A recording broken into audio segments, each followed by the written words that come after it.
Ny tontolon'ny tanora sy ny asa kosa no anoizantsika ny fampahalalam-baovao. Hita fa mbola sarotra ho an'ny tanora malagasy ny miditra eo amin'ny sehatry ny asa, indrindra ihany koa eo amin'izay resaka fananganana orinasa izay. Nampahafantarina androany ny tatitra mikasika ny firotson'ny tanora eo amin'ny sehatry ny asa sy ny fanadihadiana nataony eo anivon'ny ONEF na ny Office national de l'emploi et de la formation. Claudia Rasolson sy Mam Rasoanevo.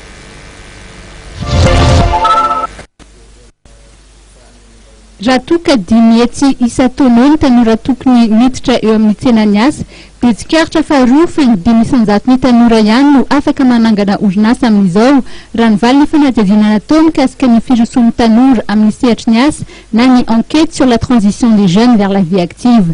Nahitana fianana izany ny salanisa izany raha hoarina tamin'ny fanadihadiana natao ny taona 2014. Tamin'ny taona 2013 nanovana ny première édition ny enquête izay présentena teto androany. Tamin'izay tsapa fa efitra isan-jato ny tanora dia tompony orinasa. Efitra taona taty aoriana milatsaka 2,5 fotsiny sisa. Izany hoe ndihena ny fahafahana tanora mamorona orinasa eto Madagasikara. Tsy tsara zay. Zavatra faharoa, raha tamin'ny taona 2014 nanaovana ny première enquête dia tsapa fa eo amin'ny 7 volana no transition'ny ankizy any amin'ny sehatry ny asa zany hoe rehefa mijano izy mianatra dia 7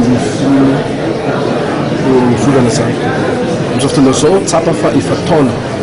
Ankoatra ny fanadihadiana mikasika ny firotson'ny tanora amin'ny sehatry ny asa dia nampahafantarina androany ihany koa ny fivoahan'ny bulletin d'étude nataon'ny Office pirenena misahana ny asa sy ny fampiofanana na ny ONEF. Zava-dehibe ny fivoahan'ireo boky ireo raha ny fanamarihana noity ny ministra misahana ny asa, ny fampiofanana teknika ary ny fampiofanana arak'asa. Mandray fanapahan-kevitra zany io io ary azahoana ihany koa manatsara ny zava-misy. Manaitra ihany koa le bulletin satria ny chiffre tao anatiny angamba ny hitanareo ny amin'ny totalisa tena manaitra ahafahana hoe ay raha faingifito fotsiny ny tanora makany zany enseignement supérieur zany ay fitokolo isan-jato ka tsy mahavita ny primaire zany dia manaitra antsika ihany koa. Voalaza fa tokony atao lahara-pahamehana ny fampananana asa eto Madagasikara ary amafisina ny fampiofanana ny tanora izay tokony fandraika amin'ny filan'ny tsenany asa. Zava-dehibe raha ny voalaza ny fanatsarana ny tontolon'ny fandrarahana sy ny fanamorana ny famoronana asa.